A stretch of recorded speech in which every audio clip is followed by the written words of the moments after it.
retrouver dans votre émission Ma famille, ma vie. Nous sommes ensemble pendant 1 heure et nous sommes lundi 19 mai. Alors, vous avez peut-être déjà ressenti le besoin profond de connexion avec les autres. Nous avons tous un style bien particulier pour créer des liens, qu'ils soient amoureux, amicaux ou bien familiaux.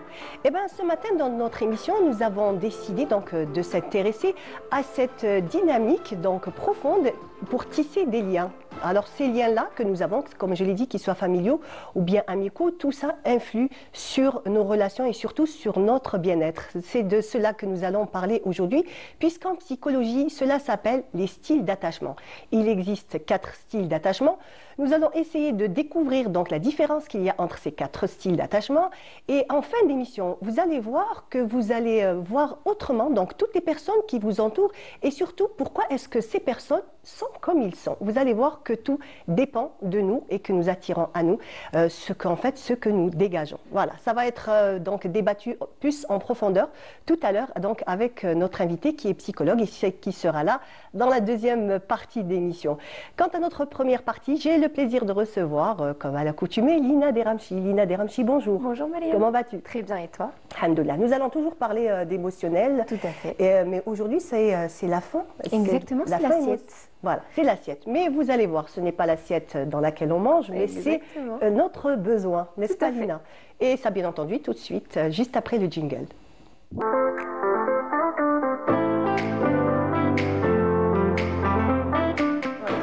Alors voilà, donc Lina, tu vas nous parler de la faim émotionnelle. Tout à fait. Donc la faim émotionnelle, lorsque le cœur a faim et que le corps mange. D'accord. Donc généralement, lorsqu'on parle de faim, on a toujours cette tendance à croire que c'est une faim biologique. Mais il faut faire la différence entre la faim physique et la faim émotionnelle. Ce qui est tout à fait normal et c'est un problème que nous sommes en train de rencontrer de plus en plus avec les années qui passent. Beaucoup de personnes, malheureusement, au lieu d'extérioriser leurs sentiments, ils arrivent à retrouver, on va dire, une certaine sécurité et amour avec leur assiette. Et c'est comme ça que donc se crée la faim émotionnelle. D'accord. Est-ce que cette assiette est comme un refuge un petit peu? Tout à fait. C'est un refuge. Donc on évite toute confrontation et puis on se retourne directement vers l'assiette. Et la plupart du temps, c'est instinctif. Donc la plupart du temps, les personnes ne sont même pas conscientes de cela. On arrive à développer cette dépendance affective envers la nourriture qui se crée avec le temps, sans même s'en rendre compte. Alors, comment, comme tu as dit, qu'est-ce que c'est exactement? Qu'est-ce que la faim émotionnelle? Qu'est-ce qui nous amène jusqu'à, on va dire, jusqu'à cette situation-là? Alors, ça commence parfois dès l'enfance. Je reviens toujours vers l'enfance. Donc, pourquoi? Parce que c'est à ce moment-là que ce besoin se crée dans notre corps. D'un simple geste qui peut-être partait d'une bonne intention, mais qui plus tard peut créer beaucoup de problèmes. Par exemple, le fait de récompenser les enfants avec la nourriture. Si tu fais ça et ça, tu auras un bonbon. Oui, c'est vrai. Instinctivement, l'enfant va comprendre que être aimé, être accepté, égale être récompensé par quoi? Par la nourriture. Plus tard, nous, en tant qu'adultes, on va se réfugier vers cette nourriture. Et on le retrouve parce que parfois ça revient. Parfois, par exemple, tu vas me dire oui, Lina, écoute, j'ai envie d'un cheesecake. Oui. Et parfois, c'est soudain. Oui. Et quand c'est soudain, justement, c'est émotionnel. Car la faim physique n'est pas soudaine. La faim biologique, c'est quelque chose dont le corps a besoin. Donc ça vient progressivement par des heures précises. On a le petit déjeuner, nous avons le déjeuner, peut-être une collation et le dîner. À part ces heures-là, le corps n'est pas censé ressentir de la faim. Mais quand c'est soudain et qu'on a des fringales, on a envie précisément de nourriture, donc sucrée, grasse ou très salée, c'est purement émotionnel. Et la plupart du temps, on se réfugie dans le chocolat, dans le fromage fondu, dans par exemple les aliments qui sont très gras, les fritures, et on arrive à y trouver réconfort. Et beaucoup de personnes retrouvent cette sécurité rien qu'en mangeant. Alors qu'ils ne font pas la différence et ils ne savent pas que ce n'est pas une faim physique, mais c'est une faim émotionnelle. En fait, c'est vraiment très inconscient comme, tout à fait. Comme, on va dire, comme comportement. Absolument. Voilà, donc on se dit, oui, j'ai faim, peut-être que j'ai pas bien mangé à midi ou j'ai un petit creux, mais en fait, c'est absolument pas ça. Exactement. Ce n'est pas du tout ça, car le corps ne demande pas assez. Le corps, il s'habitue à ce qu'on lui donne. Quand on lui donne de la nourriture à des heures bien précises, il ne va pas demander plus tard autre chose. Il a été rassasié. Pourquoi? Parce que la leptine a été sécrétée, donc l'hormone qui est liée à la satiété. Et directement, on va ressentir cette satiété, on n'a plus faim. Mais il y a un circuit dans notre cerveau qu'on appelle le circuit de récompense. Le circuit de récompense, il est directement lié avec les parties de notre cerveau qui sécrètent directement la dopamine, la sérotonine et l'endorphine. Et lorsque cette partie de notre cerveau est sécrétée, on a tendance à vouloir à tout prix ressentir le plaisir. Le plaisir à travers quoi? À travers la nourriture. À travers la nourriture. Et c'est comme ça qu'avec le temps, le corps s'y habitue. Et c'est pour ça aussi que lorsqu'on ressent une émotion, une surcharge émotionnelle, que ce soit colère, frustration, peut-être un excès d'amour, un excès de joie, qu'est-ce qu'on fait? Le corps automatiquement veut ressentir ces mêmes sensations de plaisir. D'accord. Alors qu'est-ce qu'il fait? Donc c'est pas obligatoirement on va dire, des émotions négatives. Hein. Même par exemple une joie extrême peut nous mener à cet état. Tout à fait. Pourquoi? Parce qu'il y a toujours, comme je disais, la dopamine, la sérotonine et l'endorphine. Et le corps, quand il s'habitue à une certaine dose, il veut toujours plus. Alors qu'est-ce qu'il fait? Même quand on est très heureuse, qu'est-ce qu'on se dit? Allez, c'est bon, je suis heureuse, je vais manger du chocolat. Ouais, super, tout va bien aujourd'hui, je suis contente. Exactement. Je vais manger le macaroni, je vais manger... On se prépare une belle petite assiette. Exactement. Et on mange. Voilà. Et pourtant, nous n'avons pas réellement besoin. Et comment savoir si c'est une faim émotionnelle ou une faim physique? Justement, comment est-ce qu'on peut on va dire, déceler? C'est le fait déjà d'être conscient. Tu sais, quand tu t'assois et que tu as l'assiette en face de toi, tu te poses certaines questions. Puis tu te dis, est-ce que j'ai réellement faim? Est-ce que je vais manger parce que j'ai faim ou est-ce que c'est lié à une de mes émotions? Déjà, rien que le fait de se poser les questions, ce sera comme un électrochoc. Tu vas te confronter directement à ton état émotionnel actuel. Donc, qu'est-ce que je ressens Lina, il faut être conscient pour se poser cette question-là. Bien sûr. Voilà, parce que si on n'est pas conscient donc, de nos émotions et de l'importance de toutes ces émotions, on ne va pas se poser la question. Bien sûr. Et d'ailleurs, tu sais, les études aujourd'hui montrent que la plupart des problèmes d'obésité sont à cause de la faim émotionnelle, sont liés directement avec les émotions. Et ces émotions, comme je disais tout à l'heure, pour certaines personnes, ça commence dès l'enfance. Pour d'autres personnes, c'est dû à un choc, à un burn-out, à une dépression passagère ou qui se déclenche comme ça d'un coup. Donc même les adultes, ce n'est pas forcément lié à chaque fois à l'enfance, mais on va dire que 80% des cas sont liés à l'enfance. Donc c'est pour ça que c'est important de revenir vers ça. Il ne faut pas toujours récompenser les enfants avec la nourriture. Voilà, donc ça, franchement, c'est ce qu'on doit un petit peu mettre en lumière. Donc les récompenser différemment, Lina? Tout à fait. C'est vrai qu'on a toujours tendance on a un petit placard où il y a toujours des petits bonbons, des petits biscuits. On pense bien faire, on se dit on les récompense. Et puis même nous, ça fait partie de notre tradition. Oui, le absolument. fait de bien manger chez nous, c'est être bien reçu, c'est être aimé. Absolument. Et c'est vrai que dit comme ça, c'est très beau, c'est chaleureux. Mais dans notre corps, le corps le perçoit autrement. D'accord. Donc vraiment, le cerveau le perçoit autrement. Et avec le temps, ces gestes qui sont, comme je disais tout à l'heure, qui partaient d'une bonne intention, parfois, ça peut être toxique pour nous.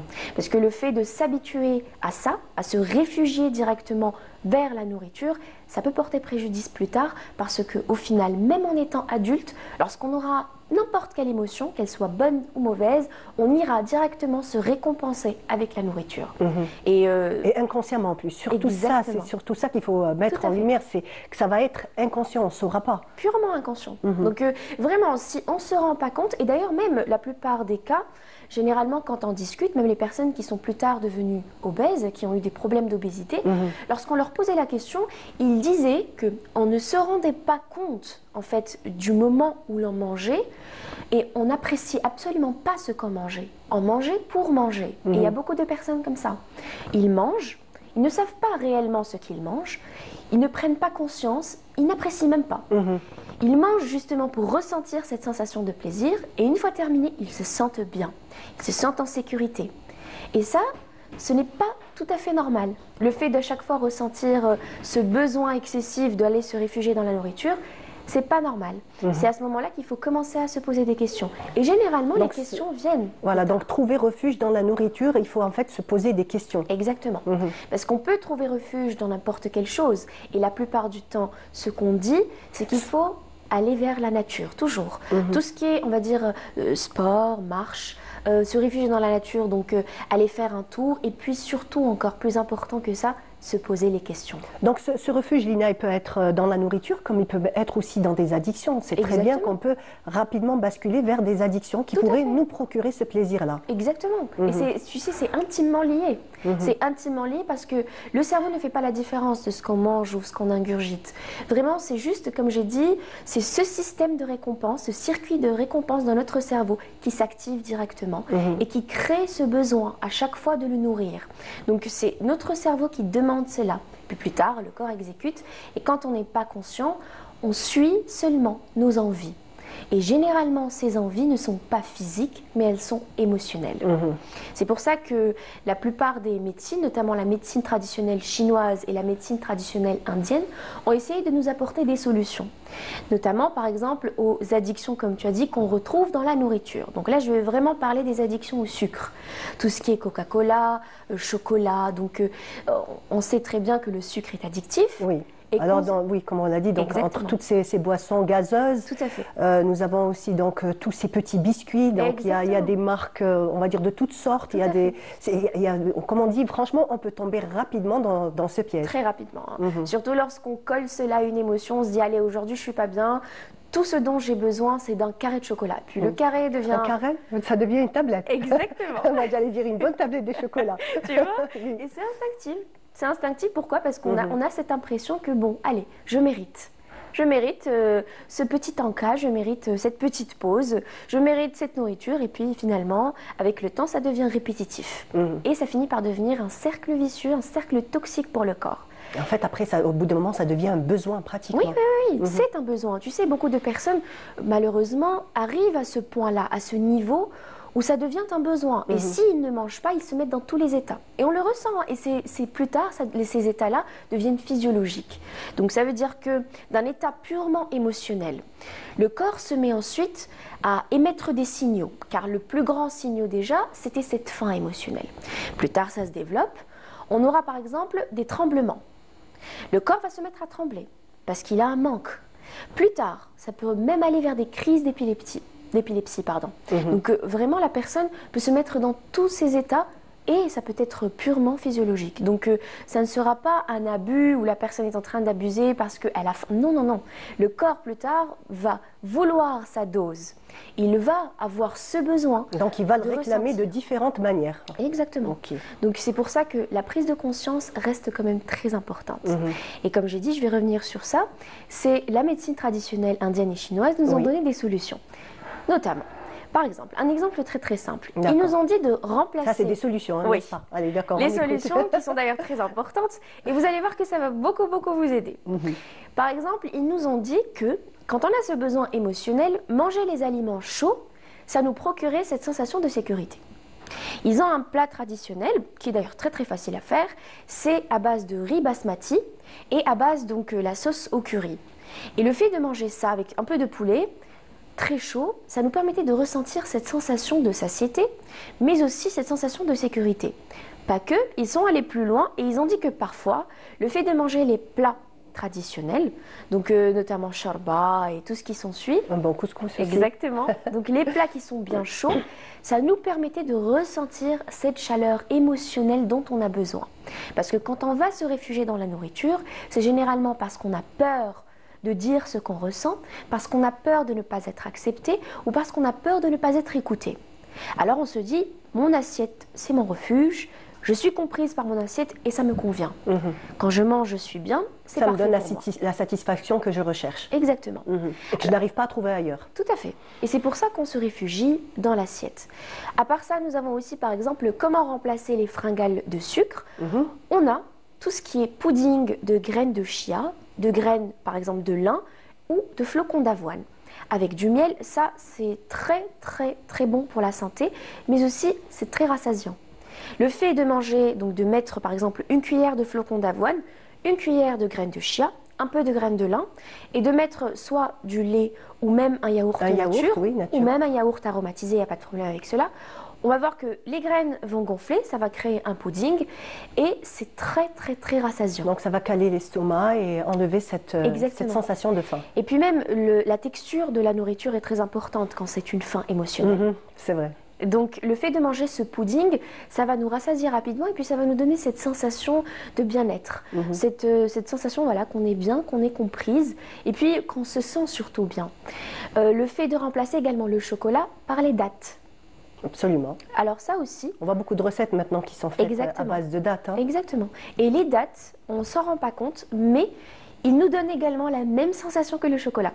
D'accord. Parce que ça fait monter directement le pic d'insuline.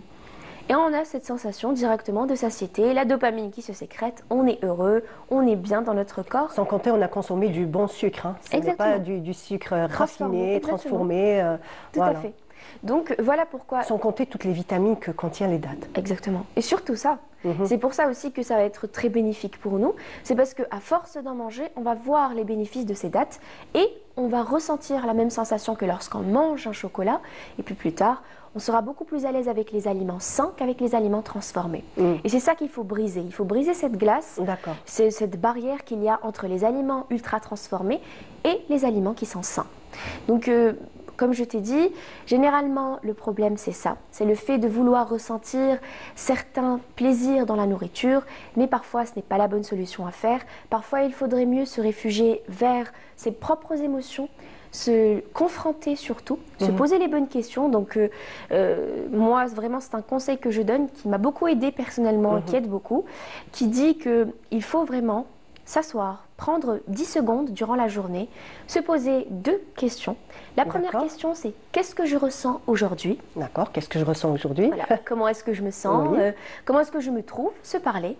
La deuxième question, c'est lorsqu'on est en face de l'assiette, se poser cette question, c'est se dire, ai-je réellement faim? Voilà, c'est vrai. Est-ce que j'ai réellement faim?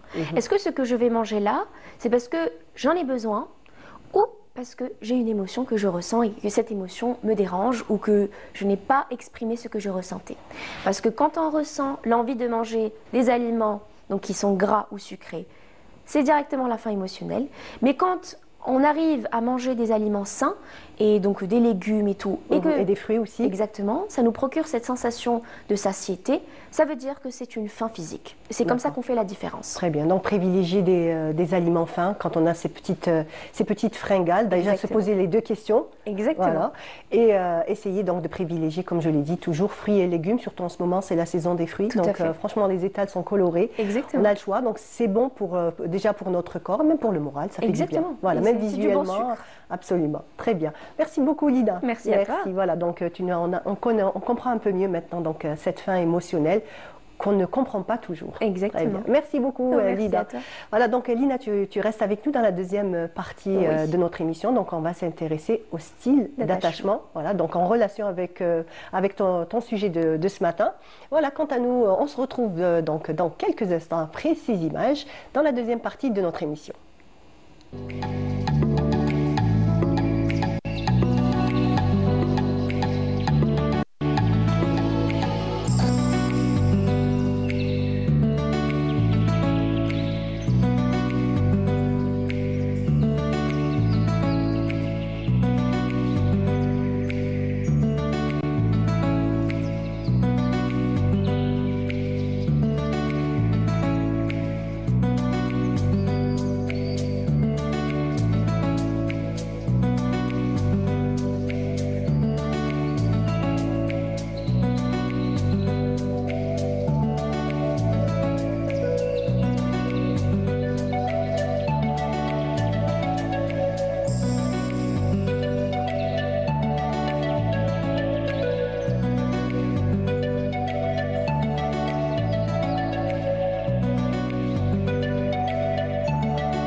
Voilà, de retour sur notre plateau et j'ai le plaisir donc de recevoir Rachda Saad Hellel. Bonjour. Bonjour. Vous êtes psychologue. Oui, psychologue, psychothérapeute. En tout cas, merci d'être là ce matin. Ravi d'être avec vous.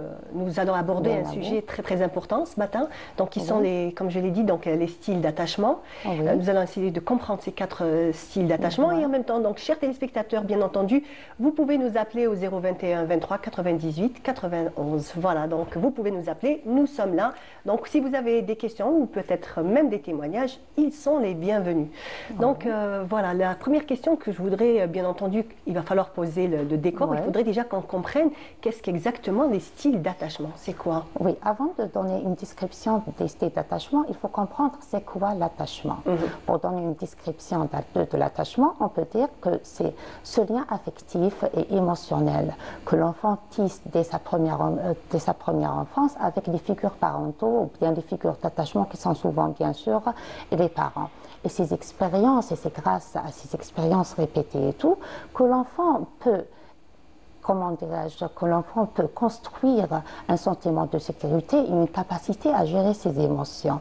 Et la répétition de ces émotions, ou bien de ces expériences positives, c'est ça qui va créer, ou bien qui va aider le cerveau à dégager, c'est ce qu'on appelle la sérotonine, ou bien c'est ce qu'on appelle aussi la dopamine, qui sont des hormones qui aident à réguler le stress, ou bien à beaucoup plus à réguler le stress ou bien à apaiser le stress. Pendant, par exemple, l'enfant qui pleure, un enfant qui a besoin de sa maman, la maman qui travaille et tout, c'est beaucoup plus, c'est cette expérience-là, elle vient de cette maman qui va réconforter son bébé, qui va aider l'enfant à libérer beaucoup plus, beaucoup aussi de la sérotonine,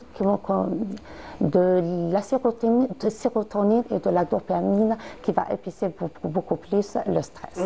Donc on parle là d'attachement, donc c'est à partir de la naissance du du bébé, mais en fait on parle un petit peu aussi même avant la conception de cet enfant. De l'attachement, on pense souvent que le début de l'attachement commence à la naissance. À la naissance. Oui, mais si on voit, on regarde les recherches en psychologie clinique ou bien en neurosciences de plus près, on découvre que l'attachement commence bien avant ça, dès la vie intra-utérine et bien avant chez les parents. Parce que, c'est quoi exactement?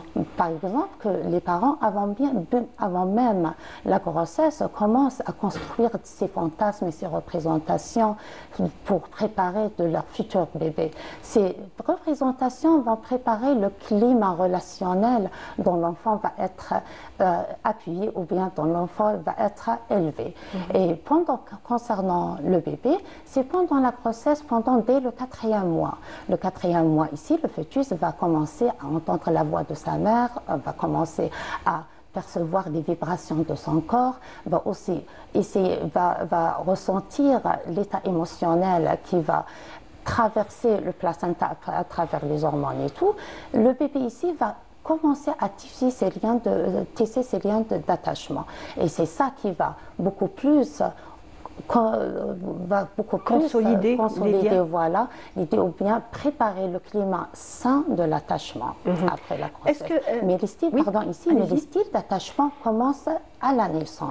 Il y a une très grande différence entre les bases de l'attachement qui commencent bien avant la grossesse et pendant la grossesse, et il y a une différence aussi les styles d'attachement qui commencent pendant la naissance. À la naissance. Donc, est-ce que l'enfant, quand il est désiré, il est programmé, on va dire qu'il sent que c'est un enfant désiré, un enfant non désiré? Le fœtus peut le sentir? Voilà. Un enfant désiré, c'est un enfant désiré par une mère. Ce désir de devenir une maman va dégager les cytocines. C'est l'hormone de lien bien de l'attachement. Cette hormone va vraiment préparer une charge émotionnelle intense qui va aider plus tard la maman à être en lien avec son bébé. Mais par contre, un enfant non désiré, vous voyez, il y a une froideur émotionnelle. Il y a une présence de la maman, il y a des soins et tout, mais il n'y a pas ce lien émotionnel. Ce lien émotionnel, que c'est un besoin qui est un besoin vital pour l'enfant. Parce que si on voit les recherches aussi, il y a des bébés avec des carences affectives qui meurent. Et voilà, il y a des bébés qui attrapent, voilà, on voit vraiment des maladies même psychosomatiques. Il y a une dépression, on retrouve actuellement aussi la dépression chez le nourrisson. Et pourquoi ça? On trouve, il y a l'anorexie aussi. On voit qu'il y a certains bébés qui souffrent d'une anorexie vraiment intense. Et pourquoi ça? Parce qu'il n'y a pas ce lien affectif. Parce que l'attachement, c'est tout d'abord un lien affectif et biologique. Et pour nourrir ce lien émotionnel, il faut vraiment que la biologie ou bien la chimie du cerveau soit activée. Très bien. Voilà. Donc ce que je vous propose, c'est de suivre ensemble donc, un sujet de notre collègue Lemia Bedbouda. On regarde le sujet et on revient juste après. Dès les premiers instants de la vie, un lien invisible mais puissant se tisse entre la mère et son enfant. Ce lien s'appelle l'attachement. Il influencera toute la vie affective et relationnelle de l'enfant, car l'enfant d'aujourd'hui est l'adulte de demain. Il existe 4 principaux styles d'attachement: secure, évitant, anxieux et désorganisé. La théorie de l'attachement a été développée à l'origine par John Bowlby, un psychiatre et psychanalyste britannique dans les années 50. L'attachement secure. Quand la mère est présente à l'écoute de l'enfant, il développe un attachement secure. Plus tard, il sera confiant et à l'aise dans ses relations. Deuxièmement, l'attachement anxieux. Si la disponibilité de la mère est imprévisible, l'enfant devient anxieux à l'âge adulte. Il aura peur d'être abandonné et toujours en quête d'amour. Troisièmement, l'attachement évitant. Une mère distante ou froide crée un attachement évitant. L'enfant apprend à cacher ses émotions, même une fois adulte. Quatrièmement, l'attachement désorganisé. Lorsque la figure d'attachement est aussi une source de peur, l'enfant développe un attachement désorganisé et cela engendre souvent des difficultés relationnelles profondes. Comprendre les styles d'attachement, c'est mieux accompagner les enfants pour qu'ils deviennent des adultes épanouis. Un lien d'amour, ça commence dès les premiers regards. Un lien d'amour construit une vie. C'était un sujet de Lemia Bedbouda, donc ça peut changer toute, on va dire, toute une vie, hein, ces premiers moments donc, de vie et ce lien aussi qu'il y a avec la maman. Oui. Concernant les styles d'attachement ou bien ce lien affectif et émotionnel, c'est très important, surtout pour le développement de la personnalité et du bien-être de l'enfant. Vraiment, on trouve des enfants ici, des fois on remarque qu'il y a une différence entre un enfant et l'autre. Un enfant épanoui, qui parle, qui joue, qui n'a pas peur des erreurs, qui n'a pas peur de dire ce qu'il veut, qui n'a pas peur de dire ce qu'il pense. Et voilà, cette personnalité de l'enfant va l'accompagner même à l'âge adulte. À l'âge adulte. Voilà. Ça sera aussi un adulte épanoui, un adulte bien dans sa peau. Bien, qui n'a pas peur d'être en relation avec les autres, il n'a pas peur de la proximité émotionnelle, du moment qu'on parle beaucoup plus des émotions. Il a confiance en lui et en l'autre parce qu'il y a d'autres personnes qui n'ont pas confiance en soi et qui ont peur de demander de l'aide grâce à des styles d'attachement dysfonctionnels. On va commencer un petit peu à rentrer dans le détail. On va un petit peu définir le style d'attachement sécurisé. Donc c'est quoi exactement? Quelles sont ses caractéristiques? Tout simplement, un style d'attachement sécurisé, c'est un style où les besoins fondamentaux de l'enfant seront satisfaits. Qu'est-ce que ça veut dire, les besoins fondamentaux chez l'enfant? On parle de l'amour, on parle de la sécurité, on parle de la reconnaissance, on parle de la confiance, on parle de ces besoins affectifs que l'enfant a besoin pour se développer, pour en créer un monde intérieur sécurisant. Il pourra en avoir confiance à ses parents. C'est ça un monde, ou bien c'est ça un style d'attachement sécurisé. D'accord. Donc on va passer au style anxieux. anxieux. Le style anxieux ici, on trouve anxieux c'est égal à un style ou bien à l'insécurité. Ce sont beaucoup plus des enfants qui n'arrivent pas à savoir ou bien qui n'arrivent pas à savoir de quoi il s'attend, à quoi il s'attend.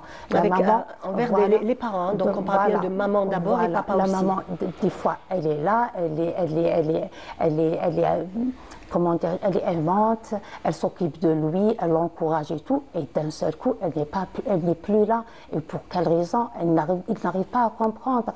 Et il n'est plus sa priorité, d'accord? Il vit très très mal ce sentiment et cette absence.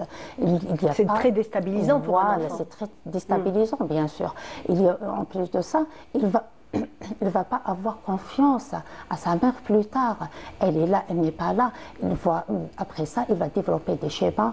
Il va se dire inconsciemment, je dois faire des efforts pour que ma maman reste avec moi. Exactement. Mais malgré ces efforts, la maman, elle n'est plus là. Elle est occupée à faire autre chose. Et plus tard, il répétera également la même chose. Donc, ce sera un schéma répétitif. Voilà. Même dans ses relations futures, donc avec des amis ou même avec les relations amoureuses qu'il va faire plus tard, cet enfant, à chaque fois, recherchera la même chose. Peu importe si je fais des efforts ou je ne fais pas des efforts, on est là, mais on m'abandonnera toujours. Ce sera un schéma répétitif. Voilà, c'est le schéma de l'abandonnement. Voilà, c'est le schéma du carence affective et de l'abandonnement ici. Parce que l'enfant, ici, qu'est-ce qu'il va se dire? Je dois faire des efforts pour que ma maman ne me quitte pas. Plus tard, même dans ses relations avec ses amis ou bien avec sa partenaire et tout, il va faire des efforts ou bien elle va faire des efforts, mais toujours il y a cette peur intense et le sentiment d'insécurité. Est-ce que plus tard, ce sont des personnes qui veulent plaire à tout prix? Il faut qu'ils plaisent en permanence. Et en fait, c'est pour retenir la personne, pour ne pas être abandonnée. Ce sont des personnes qui se sacrifient pour l'autre. Exactement. Voilà, qui se sacrifient vraiment pour l'autre. Ils donnent tout, leur temps, leur argent, leur charge émotionnelle et tout, qui se vident pour l'autre, pour satisfaire l'autre, pour garder ou bien pour gagner l'autre. Et on le remarque aussi, on le remarque aussi dans l'enfance, même ces enfants-là qui, par exemple, ont un excès de gentillesse. Les enfants qui, par exemple, lorsqu'ils ont un goûter, sacrifient leur goûter, ils donnent leur goûter, donner à leurs camarades, donnent leurs affaires. Exactement. Cet excès de gentillesse, parfois, ne vient pas de rien du tout. Parfois, en fait, il est ancré pour que cet enfant, justement, arrive à se prouver à lui-même et à son entourage, à toute personne qui l'entoure, qu'il en vaut la peine, qu'il mérite d'être écouté, qu'il mérite d'être vu, et que finalement, il mérite cet amour. Donc il fait tout, il est prêt à tout. D'accord, donc comme on a envie de garder sa maman, on a envie de garder ses amis, on aura envie aussi de garder son compagnon plus tard. Voilà, donc, en même temps, elles deviennent à l'âge adulte des personnes vraiment envahissantes, étouffantes. Exactement. Par exemple, si elle ne reçoit pas un message, elle ne reste pas à vérifier, elle ne reste pas à appeler. Vraiment, ce sont des personnes, en même temps, ce sont des personnes dépendantes qui vraiment étouffent la relation. Après ça, après une séparation avec son copain ou sa copine et tout, elle pique en général des dépressions, des attaques de panique. En fait, ils vivent très très mal des déceptions déjà. Ils vivront très mal des déceptions. Déjà, on va dire, quand ils seront enfants, ça sera par exemple déjà des amis s'ils se séparent. Et un peu plus tard, après, ça sera des déceptions amoureuses qui seront peut-être surmontables. Ces déceptions amoureuses sont très très très mal vues. Voilà, par exemple, une patiente, une fois, elle est arrivée chez moi avec vraiment une tentative de suicide, des pleurs. Donc extrême. Voilà. Pourquoi? Si on trouve la cause et tout, la cause parce qu'elle a été vraiment séparée avec son fiancé, mais quand on creuse plus profond dans son histoire avec ces facteurs de vulnérabilité, on va trouver une carence affective intense et un sentiment d'insécurité. Le sentiment d'insécurité est très, très mal vu à l'âge adulte. Et vraiment, le retentissement ou bien l'impact de ce sentiment d'insécurité va être vraiment catastrophique sur sa vie, soit personnelle, relationnelle ou bien même professionnelle. On parle aussi de la relation fille-papa aussi. Il y a cette relation qui est très très importante. Donc quand la petite fille est vraiment aimée par le papa et vraiment se sent en sécurité, est-ce que aussi ça donnera on va dire une femme plus tard qui sera... Oui, bien sûr. Bien sûr. Ça va développer, c'est ce qu'on appelle, quand on a dit il y a un moment, le style d'attachement sécurisé, parce que c'est une personne, elle va devenir une personne très forte, une personne qui a confiance avec en de elle. l'assurance. Voilà, une personne qui n'a pas peur, une personne qui n'a pas peur de ses défauts, de sa vulnérabilité. Quand je suis en souffrance, je suis en souffrance, j'ai besoin d'aide, j'ai besoin d'aide. Elle n'a pas honte. Vraiment, c'est ça le mot. Elle n'a pas honte de ses facteurs de vulnérabilité, elle n'a pas vraiment honte de ses blessures ou bien de ses faiblesses. Ce n'est pas avoir de la faiblesse ou bien avoir de la vulnérabilité, ce n'est pas un point de faiblesse. Voilà, au contraire, reconnaître ses faiblesses, c'est un point positif et c'est un point de force. Voilà, c'est déjà une très grande force. Voilà, donc on va juste rappeler le numéro de téléphone. Vous pouvez nous appeler au 021 23 98 91. Voilà, donc on attend vos appels si vous voulez participer à notre émission Ma famille, ma vie, et nous parlons aujourd'hui donc des styles d'attachement. Donc on a déjà défini un petit peu deux de ces styles d'attachement, il reste encore deux autres. On va parler du style évitant.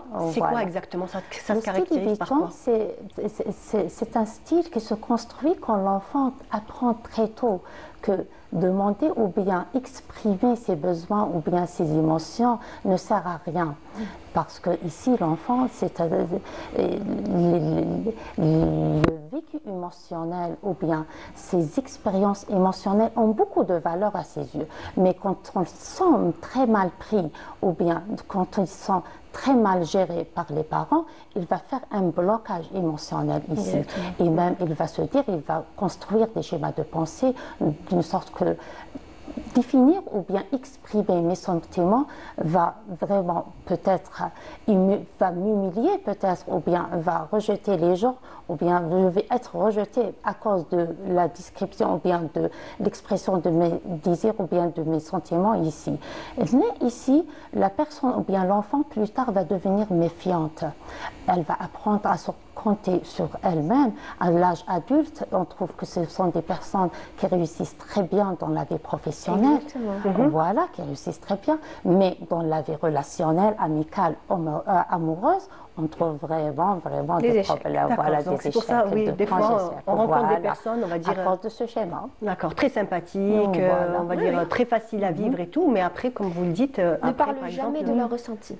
Non, il y a un blocage, voilà, il y a un blocage émotionnel. Au niveau de leurs émotions, rien. Et c'est parfois, c'est ces types de personnes-là qui se retournent dans la nourriture, qui se trouvent refuge dans la nourriture. Oui, pourquoi? Parce qu'ils évitent leurs émotions. Donc, ils savent que s'ils parlent ou ils communiquent, ça va servir à rien. Parce qu'ils ne sont pas écoutés. Ils ont grandi avec ce schéma. Donc, pour eux, c'est tout à fait normal de n'absolument rien, on va dire, faire découvrir de leurs émotions. On ne saura jamais lorsqu'ils vont mal, on ne saura jamais lorsqu'ils ont des problèmes dans leur vie. Ils seront toujours là, dans le bon et dans le mauvais, souriants, aidants et tout.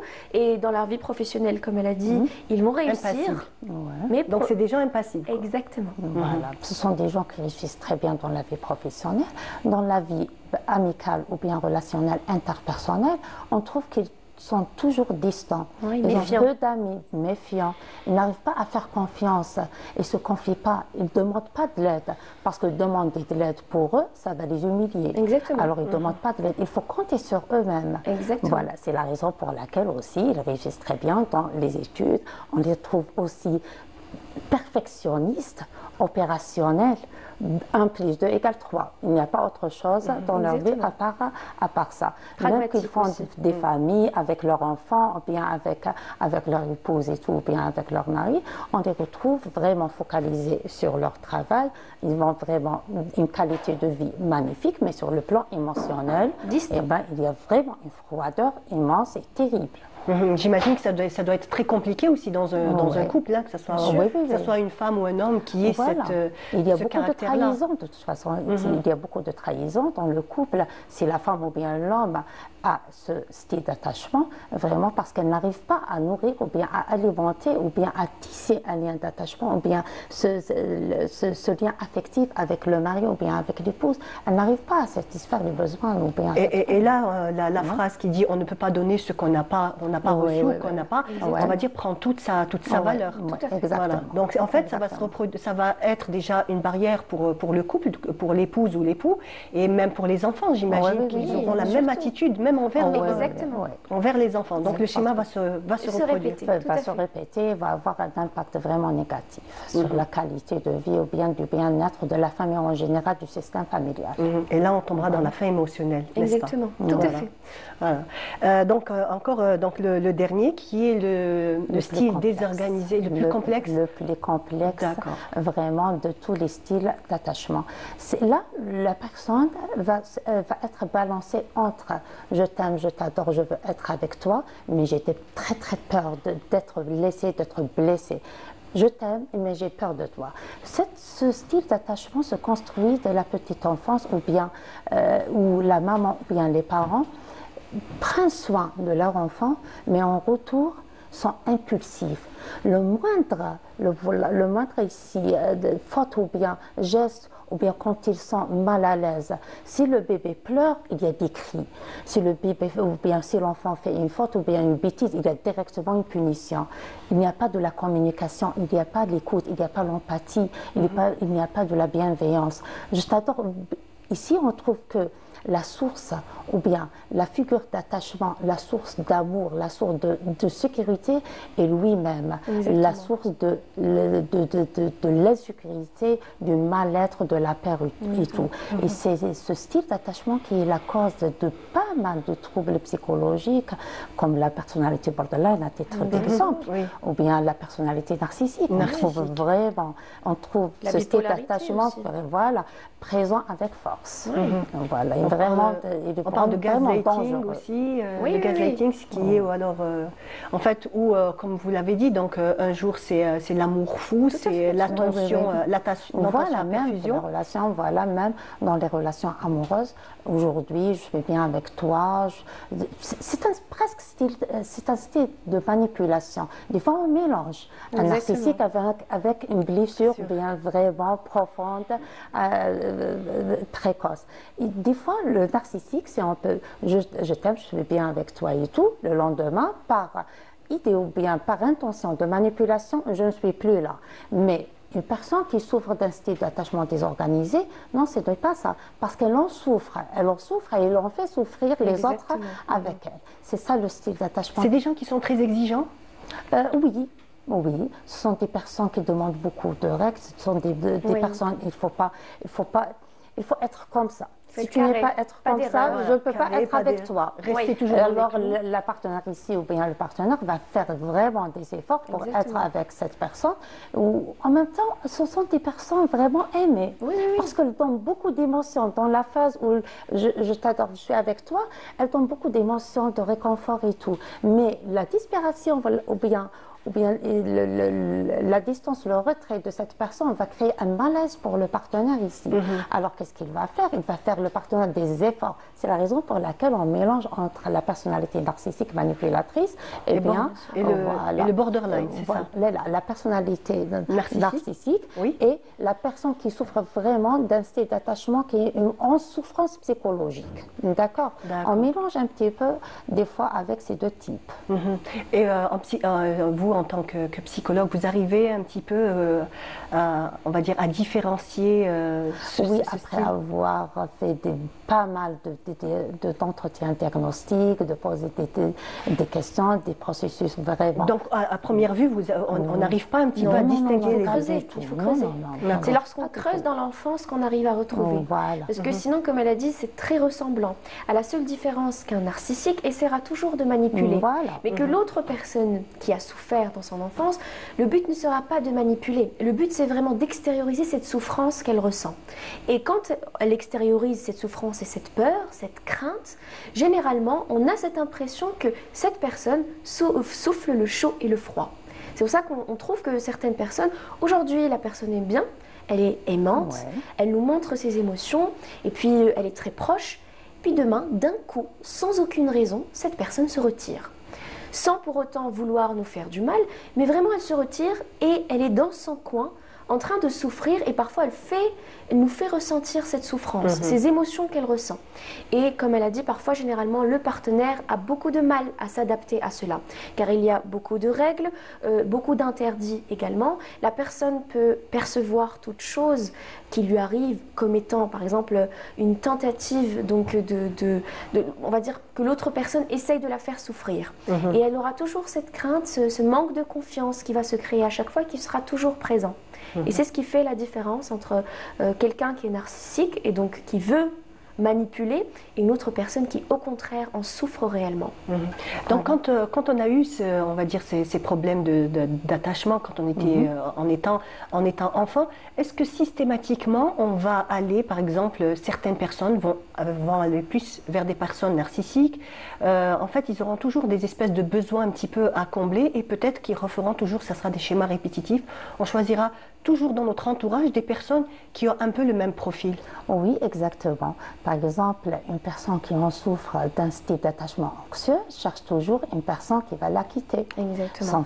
Sans prendre conscience et se demande toujours pourquoi je tombe toujours sur des personnes qui vont me quitter, vont me faire du mal.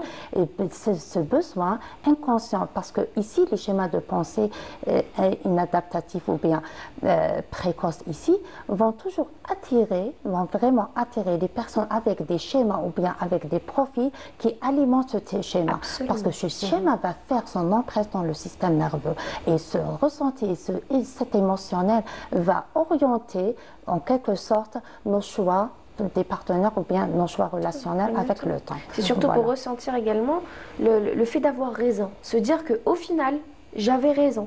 Cette personne et toute personne qui vient, elle va me quitter, elle va m'abandonner, elle va me trahir. C'est ce besoin, comme elle a dit, d'alimenter le cerveau et de toujours être attiré par des personnes qui vont faire le même schéma pour toujours se dire que effectivement, j'avais raison. Effectivement, je n'ai pas souffert pour rien. Effectivement, ça a commencé dès l'enfance. On m'a déjà abandonné. Je n'ai pas d'importance. On le refera encore. Et comme tu as dit également tout à l'heure, lorsque, surtout cet exemple qui est beaucoup pris en considération aujourd'hui, le fait qu'une fille est aimée par son père. Alors, ça va certes développer sa personnalité, mais aussi son choix envers les hommes. Car une femme qui est aimée et appréciée par son père choisira toujours un homme qui ressemble à son père et voudra toujours construire une famille telle que son père.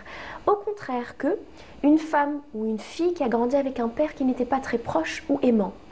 C'est d'ailleurs, on appelle ça le premier brise-cœur de la fille. En fait, le fait de ressentir que notre cœur a été brisé est généralement lié à l'affection qu'on a ou qu'on reçoit de notre père. Donc la figure parentale, exactement. Surtout du père, la tout figure à fait. du papa, surtout du père toute pour son les importance filles. Pour les filles. Ça serait un petit peu la même chose pour le garçon envers sa maman? Oui, exactement. Même après cette prise de soins ici, ou bien cet amour, ce lien d'attachement. Si la maman, on trouve par exemple une maman vraiment qui donne beaucoup d'attachement, qui donne beaucoup de soins à son bébé, qui favorise le garçon et tout, on trouve plus tard qu'il doit chercher une partenaire ici qui le prend en soin. Oui. C'est elle qui l'appelle, c'est elle qui choisit à sa place, c'est elle qui choisit son style vestimentaire. Bref, et on trouve plus tard aussi un conflit entre la partenaire et la maman. C'est ce qu'on appelle un fils à maman. Voilà, donc en fait, c'est un trouble quand on a un jeune homme qui dit oui, je voudrais épouser une femme qui ressemble à ma mère. Exactement. Donc là, il y a lieu de s'inquiéter. Parce que ici, c'est une personne qui ne choisit pas elle-même. Ce n'est pas son propre choix, c'est le choix de sa maman qui est intégré dans sa personnalité d'une façon vraiment intense. Et c'est la maman, en quelque sorte, inconsciemment ou bien indirectement, qui va choisir sa partenaire. Voilà, c'est ça exactement. Qu'est-ce qu'un style d'attachement vraiment intense ou bien un fils à maman, comme elle vient de le dire, exactement. va donc, vraiment influencer le choix du garçon plus tard dans ses relations amoureuses. Est-ce qu'un fils à maman serait, on va dire, ça serait un peu plus grave qu'une fille à papa? Ah oui, oui, croyez-moi vraiment. Pour être fils à maman, c'est une personne, des fois, parce qu'un homme doit être fort, il a un profil, il a son mot à dire et tout. Mais être fils à sa maman, vraiment, c'est quelque chose... Ça crée une vulnérabilité beaucoup plus accrue. Parce que lorsqu'une femme prend l'exemple de son père, elle cherchera la sécurité. La sécurité que son père lui a donnée. Qu'a donné déjà à son épouse, hein, qui est sa mère, et ensuite elle. Exactement. Donc en fait, c'est le schéma parfait d'une famille saine. Et plus tard, cette femme cherchera la même chose. Mais lorsque c'est un homme qui a été beaucoup trop couvert dans des émotions de la maman, qui a été surprotégé, cet enfant aura une vulnérabilité. Cette vulnérabilité plus tard, c'est l'homme qui cherchera la sécurité. Et pourtant, en extérieur, ce sont des hommes qui paraissent très forts, qui décident. C'est tout à fait normal. Voilà. Mais comment dirais-je, dans la nature humaine, c'est l'homme qui procure la sécurité pour la femme. Et ce n'est pas le contraire. Pas le contraire, absolument. Voilà, ce n'est pas le contraire. Alors c'est l'homme qui doit protéger la femme, c'est l'homme qui doit choisir des fois quelque chose à la place de la femme, pas tout, mais quelque chose, quelques trucs vraiment à la place de la femme. C'est lui qui doit la protéger, qui doit rassurer son avenir et tout. Mais quand on trouve l'inverse, on trouve des femmes, c'est elles qui produisent le sentiment de sécurité, comme vient de le dire, c'est vraiment très grave. Et même plus tard dans les familles, il y a ce déséquilibre, le fait que par exemple la maman joue le rôle de la mère et du père. Et parfois on a cette impression que le père est absent. C'est généralement ce qu'on retrouve dans des familles où c'est pas réellement équilibré, car justement le père n'arrive pas à retrouver sa place. Il a lui aussi ce besoin, même à l'âge adulte, de ressentir cette sécurité, cette stabilité envers cette femme. Et la femme doit apporter, doit nourrir cette famille à travers cette sécurité. Donc même les enfants plus tard vont ressentir que finalement la maman prend le rôle de la mère et du père. Et on trouve aussi que l'épouse ici, elle a un style d'attachement évitant. Elle a besoin de tout contrôler, sinon elle ne va pas se sentir en sécurité. C'est un style d'attachement, par exemple, désorganisé, anxieux par rapport à l'homme, mais on trouve que chez la femme, c'est un style d'attachement évitant. Elle a besoin de contrôler, malgré que c'est un processus ou bien c'est une relation toxique, mais elle crée un certain équilibre. En apparence, on a l'impression que tout va bien, qu'on va dire que les choses sont à leur place. C'est un équilibre pathologique, d'accord? Mais il reste un équilibre. Des fois, si on essaie de toucher à cet équilibre, on va créer vraiment d'autres problèmes qu'il ne faut pas que l'on sorte le moment présent. Est-ce que c'est facile un petit peu de se reconnaître? Comment, par exemple, si on veut se reconnaître, savoir un petit peu quel style d'attachement on a, quels sont, on va dire... Par exemple, concernant le style anxieux, on peut se poser la question, est-ce que j'ai toujours besoin, est-ce que j'ai peur d'être abandonnée?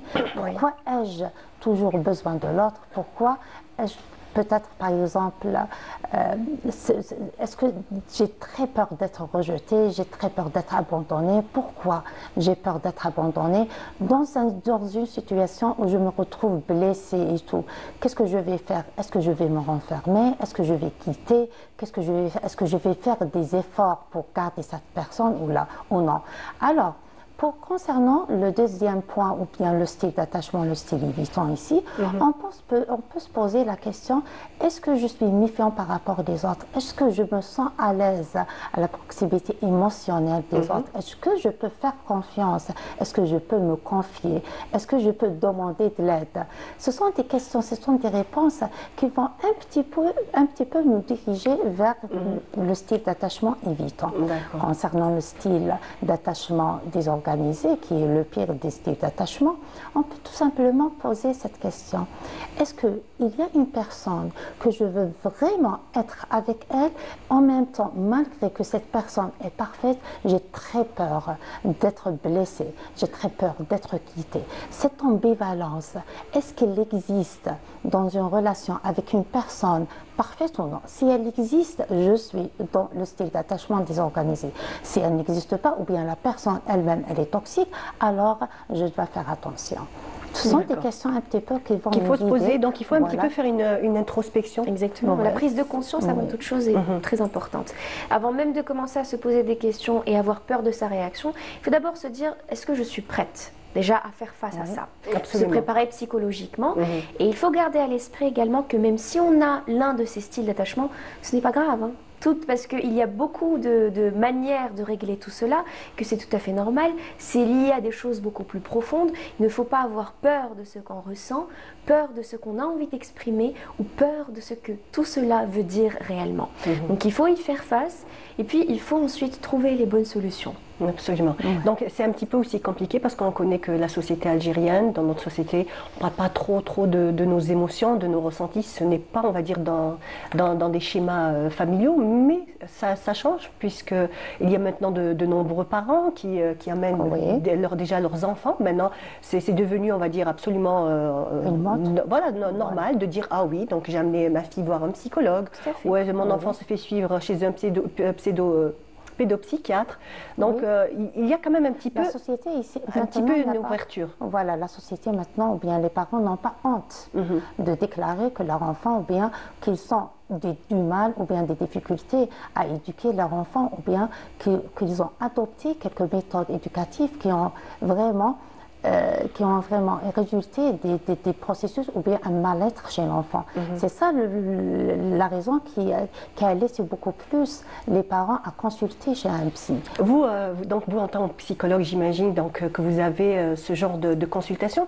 Est-ce que les parents, des fois, ne sont pas surpris de voir, par exemple, ils ramènent un enfant, ils disent, voilà, mon enfant a tel ou tel problème, mais en fait, généralement, ça se dirige sur eux. On commence par les parents, parce que on va dire que ce sont la source quelque part. Voilà, il y a des parents, par exemple, il y a deux catégories, ou bien deux groupes. Il y a un groupe de parents qui acceptent, par exemple, ce qu'on appelle l'enfant symptôme.